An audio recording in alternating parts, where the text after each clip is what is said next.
বাংলাদেশ জাতীয় সংসদের সংরক্ষিত মহিলা আসনের সংসদ সদস্য এবং আইন বিচার ও সংসদ বিষয়ক মন্ত্রণালয় সম্পর্কিত স্থায়ী কমিটির সদস্য ব্যারিস্টার শাকিলা ফারজানা এমপিকে সংবর্ধনা দিয়েছে হাটহাজারী AHK ছায়ানীর পরিবার।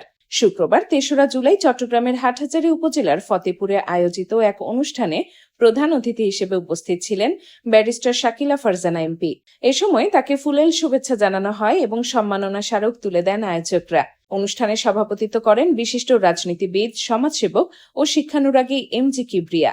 অনুষ্ঠানে বিভিন্ন সামাজিক, রাজনৈতিক, সাংস্কৃতিক ও শিক্ষা প্রতিষ্ঠানের প্রতিনিধি এবং এলাকার গণ্যমান্য ব্যক্তিবর্গ উপস্থিত ছিলেন। AHK ছায়ানী পরিবারের পক্ষ থেকে যে সংবর্ধনা অনুষ্ঠানের আয়োজন করেছে গোলাম কিবরিয়া তার পরিবারের সকলকে জানাই আমি আন্তরিক শুভেচ্ছা ও কৃতজ্ঞতা। ইশরফ ব্র্যান্ড 3 মাসের রিপেয়ারিং গ্যারান্টি, টেকসই ব্যবহার, ভরসার অঙ্গীকার। আপনাদের ভালোবাসা আমি সেই কবে থেকে পাচ্ছি। আসলে আপনাদেরকে যখন দেখি তখন ইচ্ছে হয় আপনাদের জন্য সব করে ফেলি। সরকার ক্ষমতায়, আমার দল ক্ষমতায়, ইনশাল্লাহ দল থেকে আমি যা যা পাবো ওটা বিন্দু থেকে সিন্ধু করব ইনশাল্লাহ, আমার বিশ্বাস।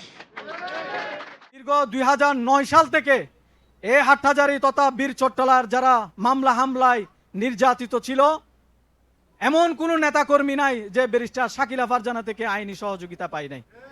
তিনি তার ইনকামের কষ্ট অর্জিত অর্থ দিয়ে দলীয় নেতাকর্মীদের তিনি 2009 সাল থেকে আইনি সহযোগিতা দিয়েছেন। এখন তিনি এমপি হয়েছেন। উনার স্পষ্ট বক্তব্য, এই হাটহাজারীতে তথা বীর চট্টলায় উনার নাম বিক্রি করে কোনো রকমের অবৈধ সুযোগ সুবিধা কেউ বুক করতে পারবে না। যারা উনার সাথে দীর্ঘ সময় আন্দোলন সংগ্রাম করেছে তারা যদি মনে করে থাকে যে আপার সাথে আমরা অতীতে আন্দোলন সংগ্রাম করেছি তাই বলে আমরা অবৈধ সুযোগ সুবিধা বুক করব, এ ব্যাপারে তিনি কিন্তু জিরো টলারেন্স।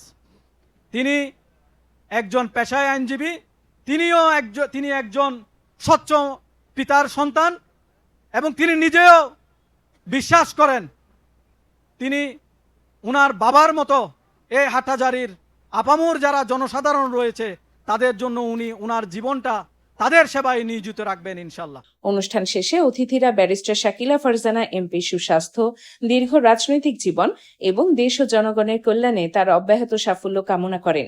সৌহার্দ্যপূর্ণ উৎসবমুখর পরিবেশে অনুষ্ঠানটি সম্পন্ন হয়।